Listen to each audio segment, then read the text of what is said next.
Pasar Pramuka itu 2015 ditertibkanlah oleh Ahok, karena Ahok gubernur. Tertangkaplah 2 orang pelaku ijazah palsu. Terbakarlah pasar Pramuka itu. Kalau itu nggak dibakar, mungkin terbongkar. Pada tahun-tahun di awal 2012-2010 itu sudah menjadi polisi. Mereka tahu betapa banyaknya ijazah-ijazah yang diproduksi oleh pasar Pramuka. Jadi aneh juga kalau sekiranya Baris Krim yang sekarang tidak mengenal pasar Pramuka. Denny memperkenalkan para pelaku yang di pasar Pramuka itu dikenalkan kepada Widodo. Widodo inilah terus memperakasai pertemuan dengan orang-orang di pasar Pramuka. Itu PDI Perjuangan banyak kadernya yang menjadi anggota dewan, yang menjadi bupati, jadi gubernur. Ijazahnya palsu.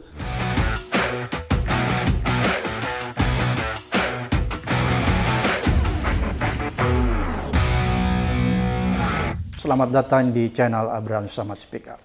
Netizen, seperti biasanya hari ini saya menghadirkan tamu yang luar biasa. Ini sahabat kita semua, Bang Betor Suryadi. Assalamualaikum. Waalaikumsalam warahmatullahi. Netizen, Bang Betor ini mantan anggota DPR RI dari Partai Demokrasi Indonesia Perjuangan. Beliau adalah politisi senior.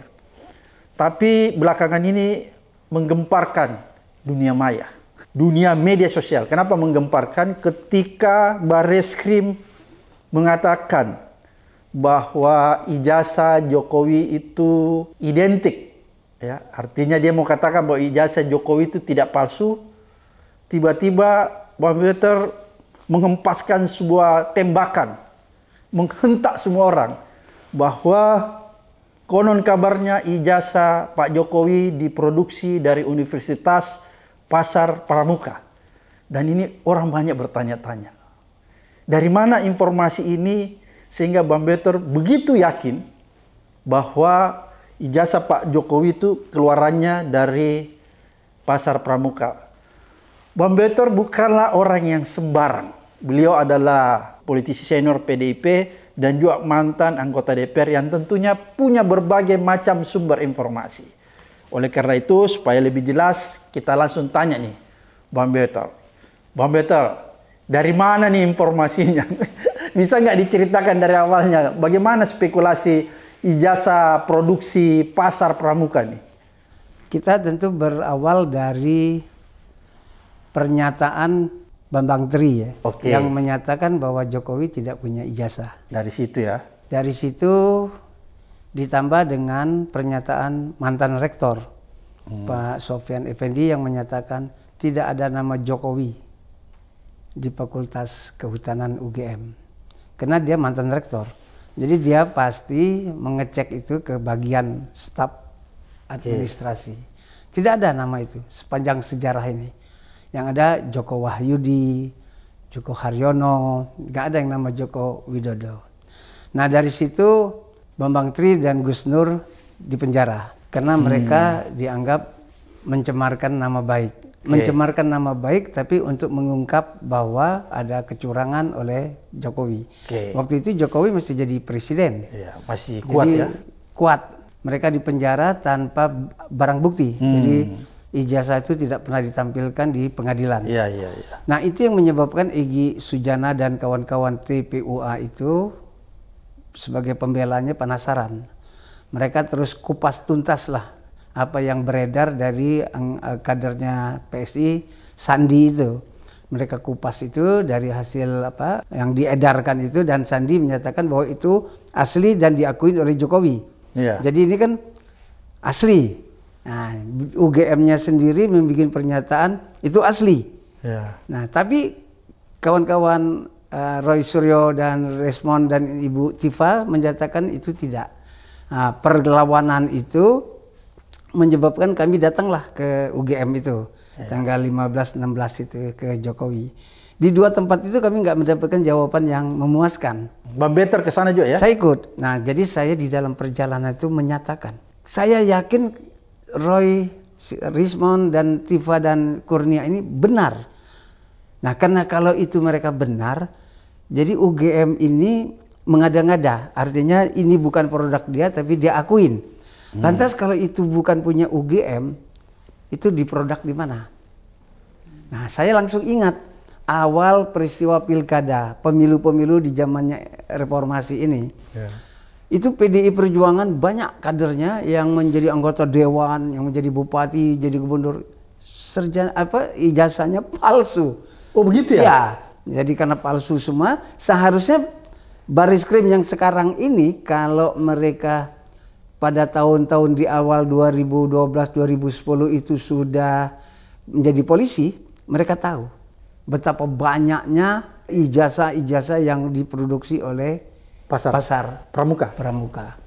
Jadi aneh juga kalau sekiranya Bariskrim yang sekarang tidak mengenal pasar pramuka. Apalagi kalau orang-orang itu pernah di Polres Jakarta Pusat, Jakarta Timur.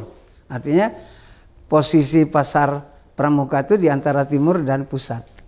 Di situ jadi ada ketua DKI, ada ketua DPRD, ada sarjananya palsu. Jangan dulu Bang Peter, kenapa itu banyak orang PDIP itu pergi ke pasar pramuka membuat ijazah palsu, ijazah sarjana? Ya karena persyaratan untuk menjadi anggota dewan, untuk menjadi bupati, wali kota, gubernur, syaratnya kan harus punya ijazah.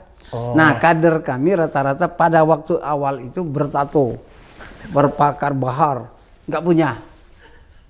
Nah, mereka dibimbing oleh kawan kita yang namanya Denny ini. Ya. Nah, Denny inilah yang mencari di mana orang-orang yang mampu, ahli untuk membuat ijazah. Nah, jadi di situ kami punya gubernur namanya dulu si Rodolfo Dede. Juga sarjana ijazahnya palsu. Itu produksi pasar pramuka? Belum tahu saya, tapi Tapi palsu? Ya, tapi dia dinyatakan palsu, terus digagalkan. Oke. Terus ada JS Saragi juga digagalkan untuk periode keduanya.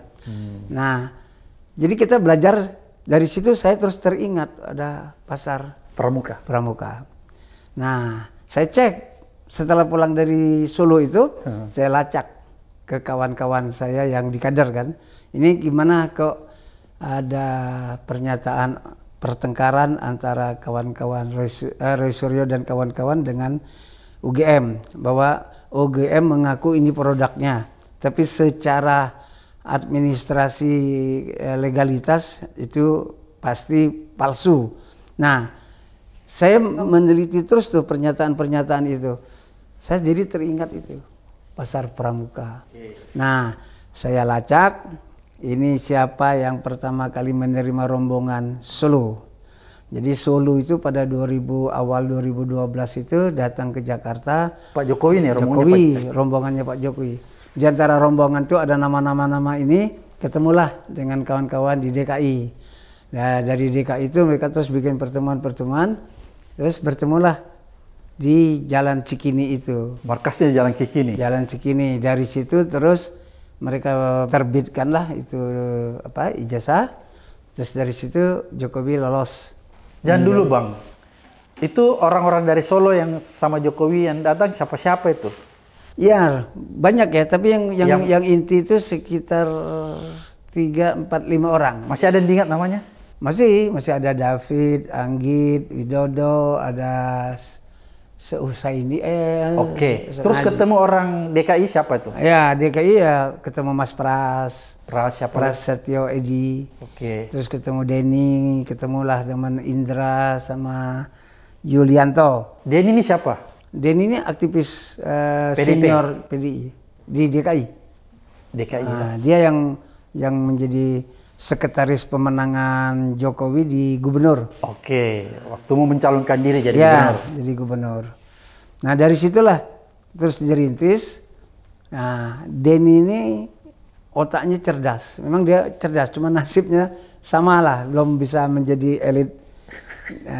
Belum bisa jadi menteri. Ya, dia merancang itu. Merancang mungkin dari mulai ijazah SD, SMP, SMA itu dia yang bikin atau bagaimana, karena berdasarkan informasi dari Bambang Tri kan dia tidak punya ijazah sama sekali.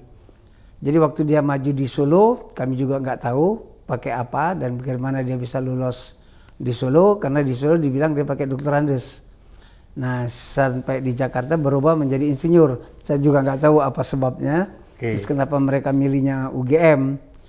Nah, pada waktu itulah Denny menjadi sahabat kentalnya si Widodo.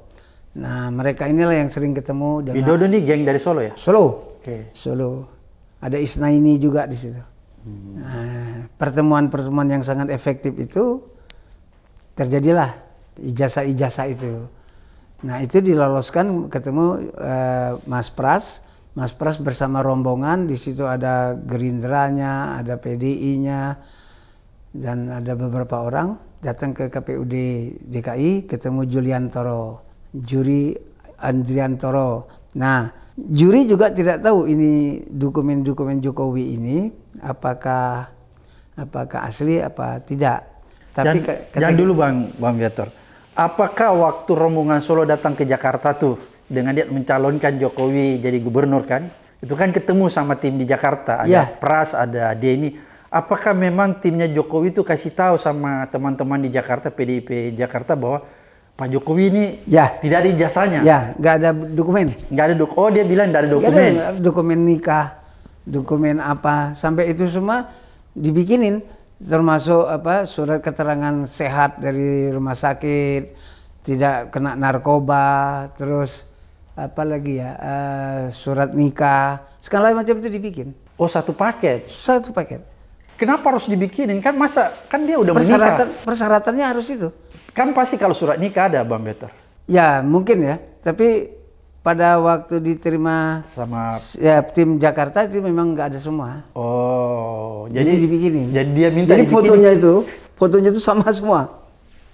Foto nikah, foto ijazah, foto SMA, foto itu sama semua. Kenapa Bang Betor tahu bahwa fotonya itu sama semua? Kan dibilang kan. Pernah lihat nggak? Bang Betor pernah lihat nggak?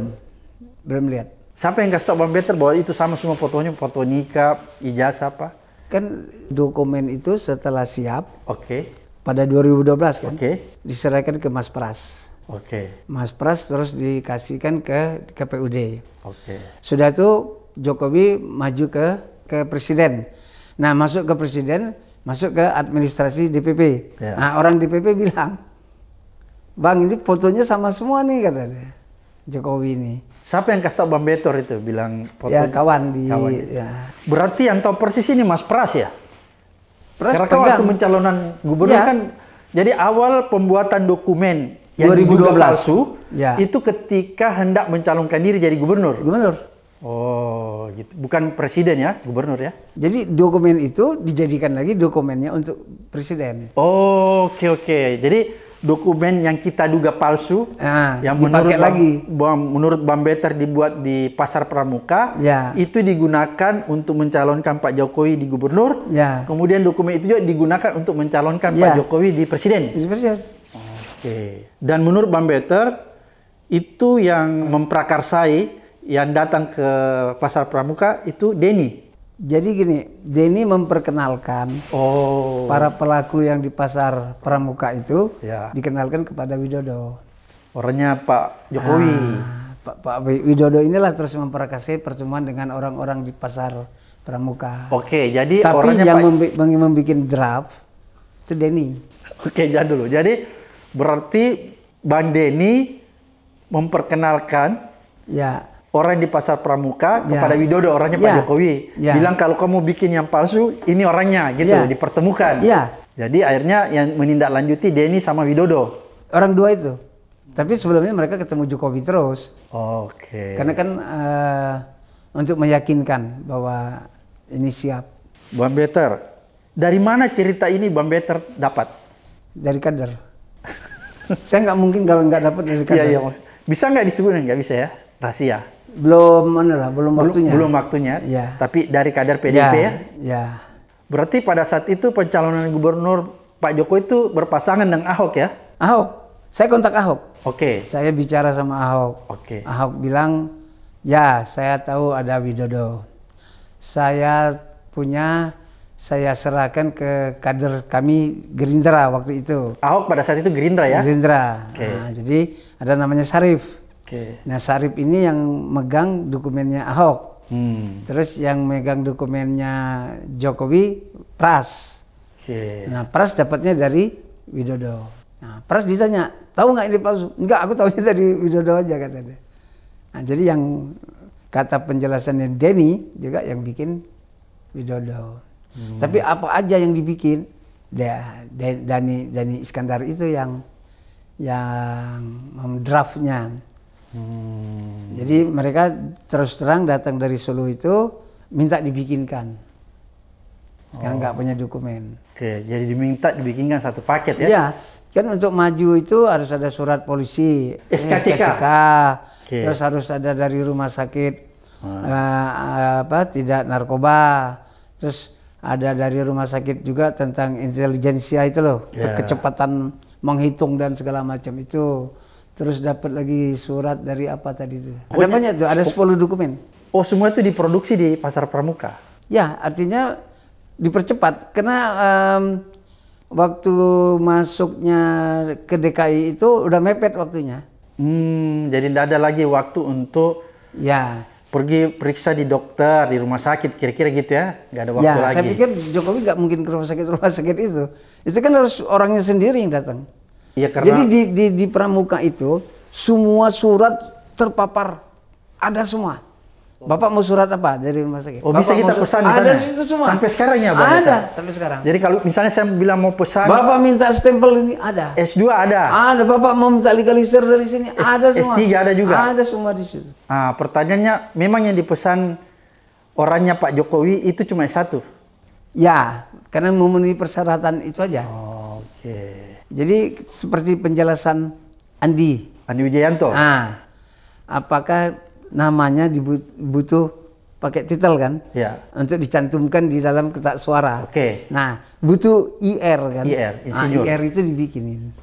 Itulah dibikin itu. Berarti kalau begitu dokumen yang dipakai di pencalonan gubernur kemudian dipakai di pencalonan presiden, berarti Andi Wijayanto tahu dong, Bang Beter? Karena dia memang elit partai, spesialnya memang dia untuk dia kan tim mengawasin administrasi itu. Saya tahu betul itu. Ya, jadi kalau dia itu memang yang semua dokumen itu jatuhnya ke tangan dia. Jadi dia yang periksa. Jadi menurut Bang Beter sebenarnya kalau yang bisa tahu persis, yang bisa melihat langsung pada saat itu Prasetyo sama Andi Wijayanto. Ya, sama tim si Widodo, tim LO.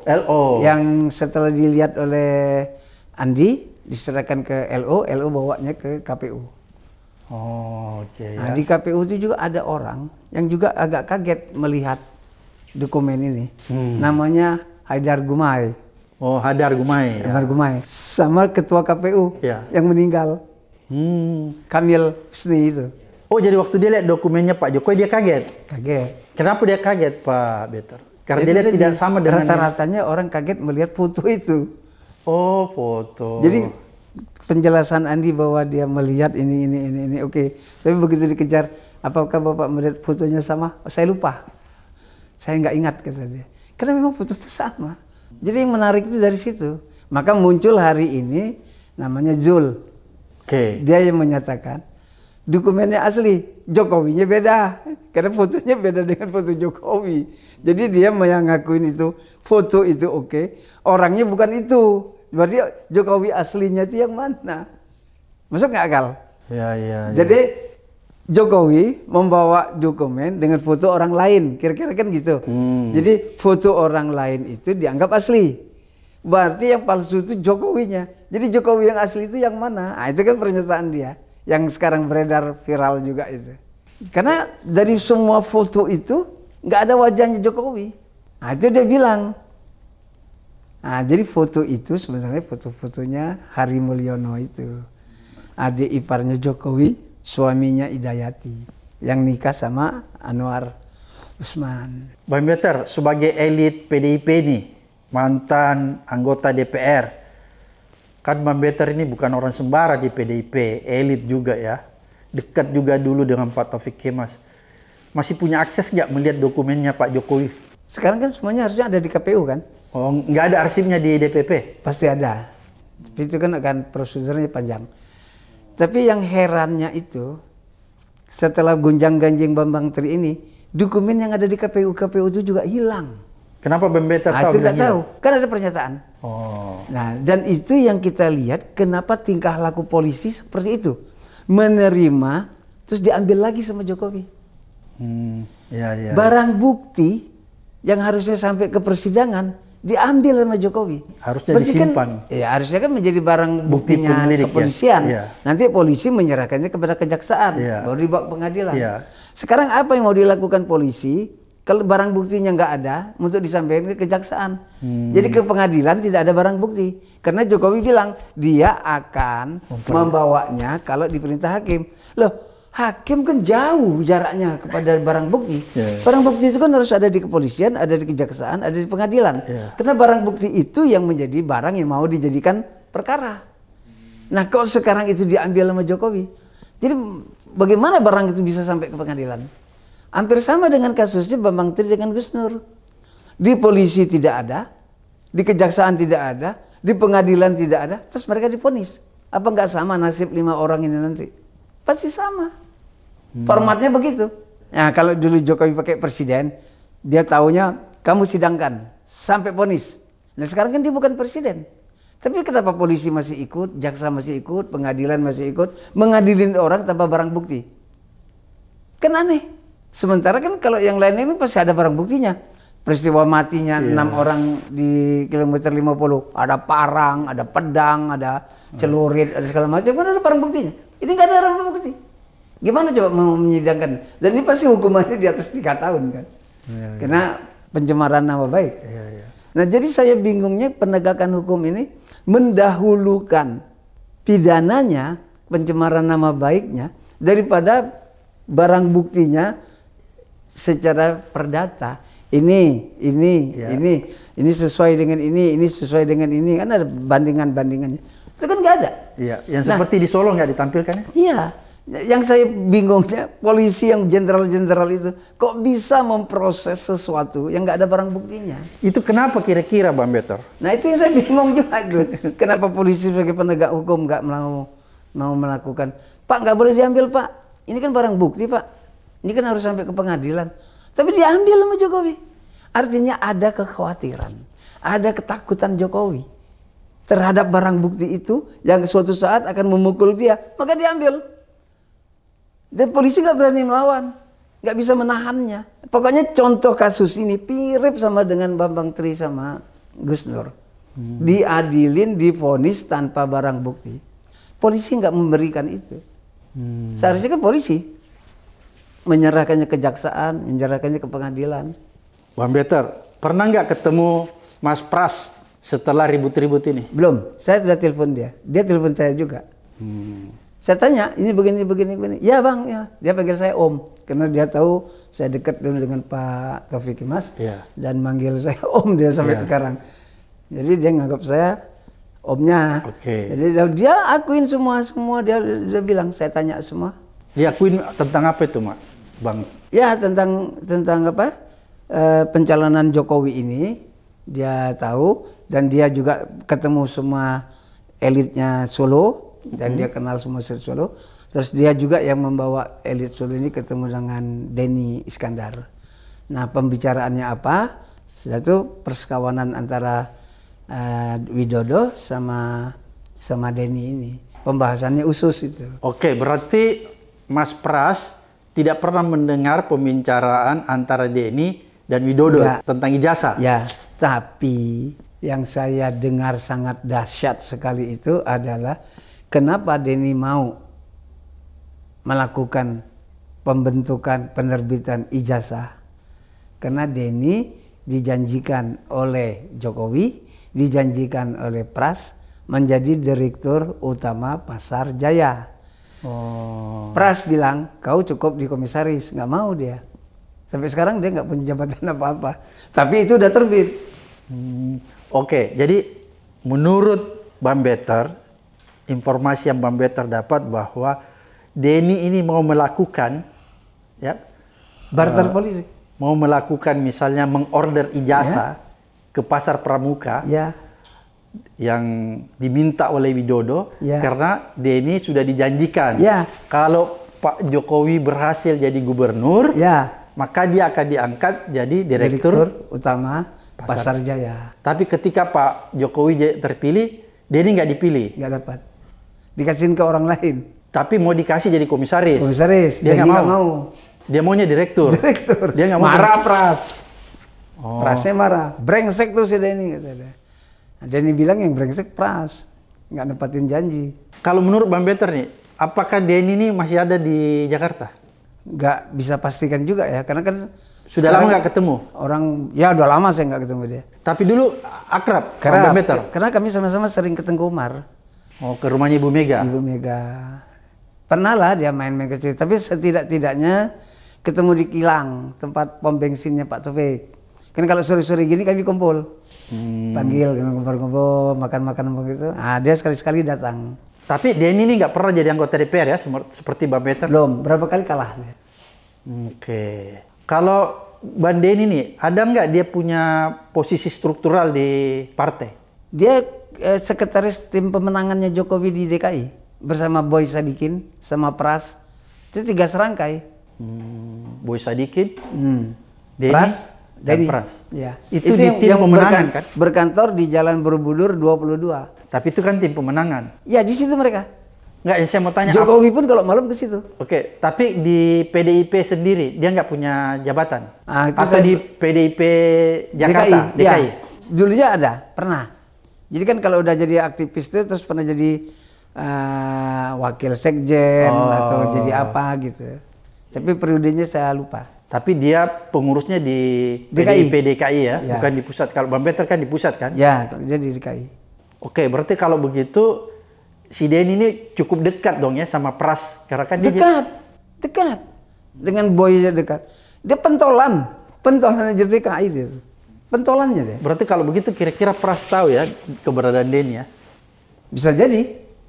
Satu, kemudian kemungkinan besar kalau dia dekat dengan Denny berarti Pras tahu juga tentang dugaan peran Denny sama Widodo ke pasar Pramuka mengorder ijazah. Bisa jadi. Bisa jadi. Bisa jadi. Karena Denny pasti lapor Pras kan. Jadi si Denny ini kenalnya di Widodo dari Pras. Kan mereka datang dari Solo itu ke Pras dulu. Oh, nggak langsung ke Denny ya? Nggak. Ke Pras dulu, dari Pras baru ke Denny, baru ke Cikini. Baru pembentukan bikin baju kotak-kotak segala macam lah. Oke. Tapi setelah lolos dari pasar Pramuka itu. Oke. Bang Better kan udah pernah ketemu Ahok kan? Saya kontak Ahok. Hampir setiap hari saya kontak Ahok. Pernah nggak Bang Better tanyakan ke Ahok tentang kasus ini? Dia bilang bisa iya bisa enggak. Jadi dia bilangnya begini. Oke. Saya pernah tanya Ahok. Ahok kenal Widodo? Tahu kata dia. Pernah ketemu. Pernah bikin begini-begini. Nah, aku nggak tahu kata dia. Jadi kata Ahok tentang ijazah palsu ini dia cuman bilang dia pernah dengar aja dia bilang. Dia dengar dari siapa tuh? Dari Denny? Dari berita-berita dia dengar kan. Terus dari Anu juga dia dengar. Dia dekat sama Denny. Ahok dekat sama Denny? Oke. Karena dia kan tim pemenangan. Pemenangannya kan yang melakukan pemenangan kan Denny dan Boy dengan Pras. Jadi kan begini nih Bang Better ya. Kalau awalnya misalnya ya partai itu mengetahui bahwa dokumen Pak Jokowi ini tidak lengkap. Kan kira-kira begitu ya, tidak lengkap. Terus kemudian ada inisiatif dari tim Jokowi misalnya Widodo. Menyampaikan kepada Denny bahwa tidak lengkap. Kemudian mereka berembuk. Akhirnya memutuskan bahwa dokumen ini kita buat aja gitu. Misalnya gitu ya ceritanya. Apakah itu harus disampaikan ke partai? Yang saya tahu kan itu Pras itu partai ya. Kan partai. Ya. Dia pengurus partai, dia ketua DPRD lah waktu itu. DKI juga ya? DKI. Rombongan Solo datang itu kan memang ke dia. Dia mempersiapkan kelompoknya Denny inilah. Nah, apakah di situ sudah muncul? Tapi mungkin juga Pras baca Bambang Tri juga mungkin ya. Bahwa Jokowi nggak punya dokumen. Jadi orang mengetahui bahwa Jokowi tidak punya dokumen itu memang dari buku undercover itu kan. Jadi problem pertama Jokowi itu adalah tidak punya dokumen. Nah, pemecahan pertamanya harus dibuat untuk memenuhi syarat. Kalau itu tidak dibentuk, nggak memenuhi syarat. Jadi di KPU itu kan harus form. Kalau nggak punya... Enggak, maksud saya, kalaupun misalnya PDIP tahu bahwa Pak Jokowi tidak punya dokumen, kan dia bisa tolak, bilang, kalau begitu nggak usah Pak Jokowi yang jadi gubernur, kader lain saja. Ada nggak pernah selentingan begitu? Gini, kita kan sudah terkurung dengan hasil kerjanya lembaga survei. Lembaga survei itu bilang sudah 80%. Jadi pada waktu itu sampai orang bilang Jokowi berpasangan dengan sandal saja. Sandal, dia bisa menang. Oke. Jadi partai ini ibaratnya sudah di peta konflik. Tutup mata sudah. Jadi kondisi itu yang dilakukan oleh lembaga survei. Sehingga partai harus menerima apapun kenyataan. Ini kan pertentangan antara Ibu Mega sama Pak Taufik. Pak Taufik kan masih ke Foke, Ibu Mega kan ke Jokowi. Jadi Ibu Mega selalu berstandar pada hasil survei. Hasil survei itu menyebabkan Ibu Mega terjebak. Ternyata populer tapi nggak punya ijazah. Ya. Itu yang bikin Pak Taufik kecewa kan. Oke, jadi ini karena ada jebakan hasil survei ya, jadi terpaksa PDIP menerima, kira-kira gitu. Gitu. Tapi pada awalnya memang Taufik Kemas nggak mau terima. Enggak. Kenapa Taufik Kemas kan melihat orang itu kan secara apa ya? Dia punya talenta kali ya. Dia punya insting ya. Iya. Dia ngeliat nih orang aneh kata dia. Ini orang rakus kekuasaan. Jadi dia sudah bilang itu kepada kita-kita yang dekat sama dia. Oh, dia pernah sampaikan sama Pak Peter? Iya. Oke. Jadi kalau kita sering-sering kumpul-kumpul gini kan, ngapain itu katanya Jokowi itu katanya. Gak jelas itu kata dia. Oh, dia ngomong gitu? Bilang gak jelas? Ya, bego nih kalau kita dukung dia. Bego dia bilang. Tapi kan dia ngikutin istri, Ibu Mega, ketua umum kan. Ketua umum ngelihat dari survei. Survei ini yang menyesatkan. Jadi survei itu cukup mengambil 100.000 orang, terus komunitas itu, sampel itu dijebak dengan pertanyaan-pertanyaan, menyebutkanlah Jokowi populer 84% sampai sekarang. Karena segelintir orang itu. Yang lain macam kita ini nggak disurveinya kan, nggak dianggapnya sebagai kelompok yang menentukan. Dan ini diserbu dengan bansos saja, menang itu. Nah, pemenangan pertama itu membuat partai ini buta, tutup mata. Maka dicalonkan yang kedua. Padahal isunya pada waktu 2019 itu kencang sekali itu. Karena sudah dipenjara Bambang Tri itu, Gus Nur, kan harusnya melihat ke situ kan. Terus satu hal lagi yang agak aneh di partai ini, ya terjebak survei itu tadi. Jadi kita melihat dari 2014 ke 2019 ke sini kan. Artinya kami pada waktu itu menentukan Jokowi adalah petugas partai, melaksanakan perintah-perintah partai, ideologi partai. Dibikinlah nawacita. 2016 ini udah hilang semua. Semua orang-orang baik itu sudah diganti semua tuh. Termasuk Rizal Ramli, termasuk Yudi Krisnandi, Andrinov, segala macam itu yang baik-baik itu, yang kita lihat orang-orang pro rakyat lah, itu kan diganti dengan Jokowi. Masuklah kelompok-kelompok ini. Nah, berubahlah itu mesin politik itu. 2019 lebih dahsyat lagi. PDI nggak kebagian Menko. Yang tadinya Menko-nya ada Puan, ini nggak ada.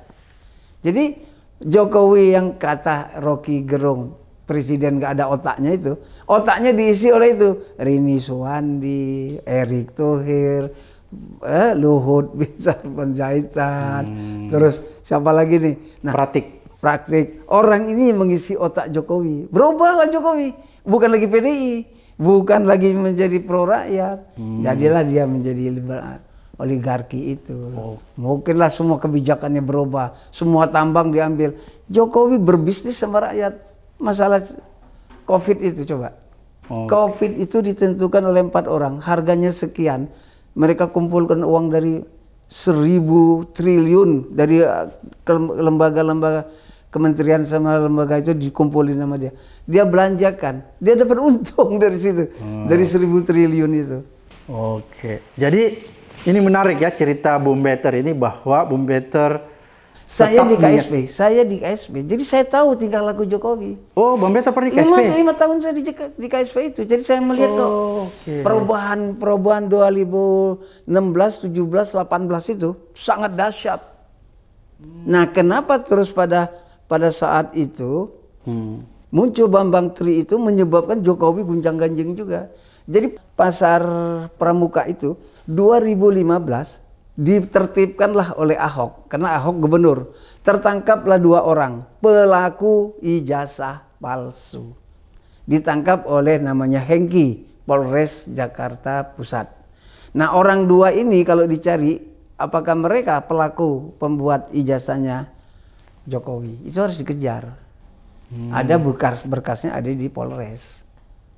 Nah, setelah itu, setelah 2019 tuh gerakannya Egy dan kawan-kawan, terus Suryo sama Siano semakin dahsyat. Terbakarlah pasar Pramuka itu. Kalau itu nggak dibakar, mungkin terbongkar. Dan semua ini kan misteri, seperti kejaksaan pernah dibakar. Kan ada kasus besar di situ, dibakar, bumi hangus. Itu caranya. Jadi menurut Bang Better, kebakaran di pasar Pramuka itu bukan kecelakaan biasa, tapi itu sepertinya ada upaya kesengajaan. Ya, kalau kita melihat dari kejadian-kejadian runtutannya, kan gitu.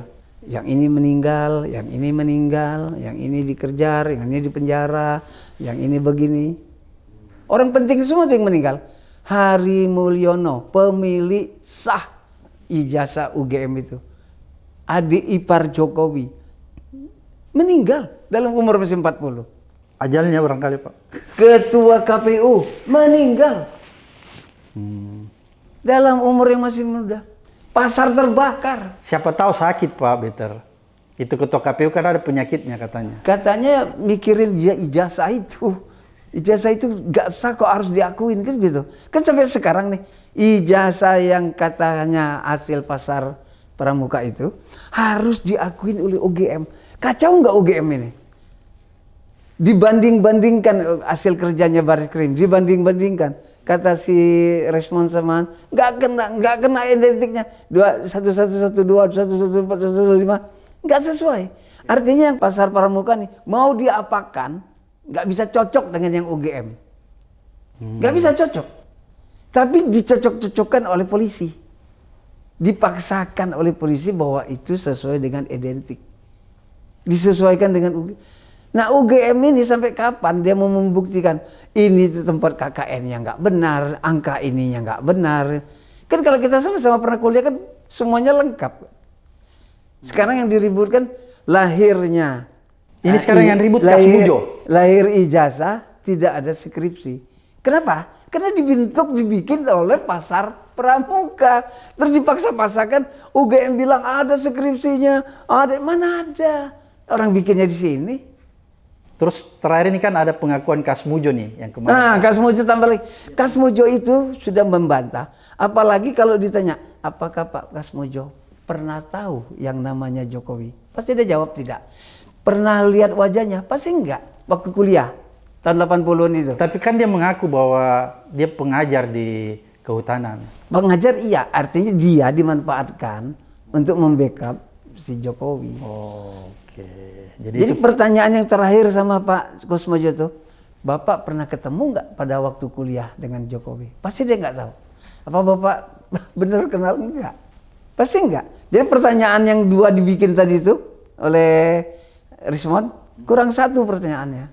Bapak benar nggak pernah ketemu pada waktu itu dengan kan dia nolak, dia bukan dosen pembimbing, bukan penasihat akademik, dosen apa skripsi. Terus tanya lagi, kalau gitu Bapak kenal nggak dengan Jokowi? Bapak pernah ketemu nggak? Pernah tahu nggak? Pasti dia jawab nggak. Pasti dia jawab nggak. Oke. Itu kan logikanya tuh. Bang Better, apa yang menjadi penting dari peristiwa ini yang kita petik? Ya artinya lembaga seperti UGM itu harus jujur, terbuka. Kan dia lembaga pendidik. Nggak boleh bohong ya? Iya, terus kita juga dengan KPU itu harusnya KPU secara jujur, benar nggak mereka melakukan verifikasi ke universitas-universitas? Karena deliknya KPU itu adalah pelaksana undang-undang, melaksana peraturan dengan bekal anggaran. Dia punya anggaran, punya dana untuk melakukan verifikasi. Dia nginep berapa hari di Jogja, naik apa, di hotel apa, dia ketemu dengan orang UGM-nya siapa, siapa yang menerima mereka, dekan apa segala macam. Dibikin dong berita acara bahwa kami KPU 3 orang siapa ketemu dengan pihak UGM siapa pada hari tanggal jam berapa membahas tentang ini. Berita acara dong. Ini nggak ada semua. Ini jadi kertas yang dari pasar pramuka itu hanya memenuhi 1 lembar persyaratan, dan ini dipaksa diakuin di sana, dipaksa diakuin di Baris-Krim. Jadi kalau sekiranya memang kita mampu melacaknya, selesai ini. Nah, problemnya memang setelah Jokowi sudah tidak presiden, ini mau diapakan? Paling tidak satu pelajaran. KPU harus jujur dong. Dia melaksanakan perintah undang-undang, melakukan peraturan dengan anggaran. Ada berita acara, tunjukin. Tanggal sekian-sekian siapa yang menerima. Kan jelas tuh. Yeah. Ada tanda tangan, ada stempel UGM. Bahwa sudah menerima mereka. Nggak ada. Jadi itu hikmah yang kita harus ambil ya? Iya, hanya itu aja sebenarnya. Agar supaya ini tidak terulang lagi. Maka kalau sekira nanti Jokowi ini sadar, dia ngakuin aja lah. Selesai nggak bisa diapa-apain lagi kan? Selesai. Seperti kata Ibu Mega. Ya kan? Kalau memang punya tunjukin. Kalau nggak berani kan berarti nggak punya. Jadi kalau dia sudah tunjukin kita maafkan ya. Ya udahlah, mau diapain? Nah, bahwa dia punya hutang dengan terutama dengan Cina, ya kan? Hutang dengan Cina-nya paling banyak. Ya diakui sama Cina. Nah, nanti kalau Cina mau nangkep dia bawa ke Cina dihukum dengan hukum Cina, urusan Cina. Oke.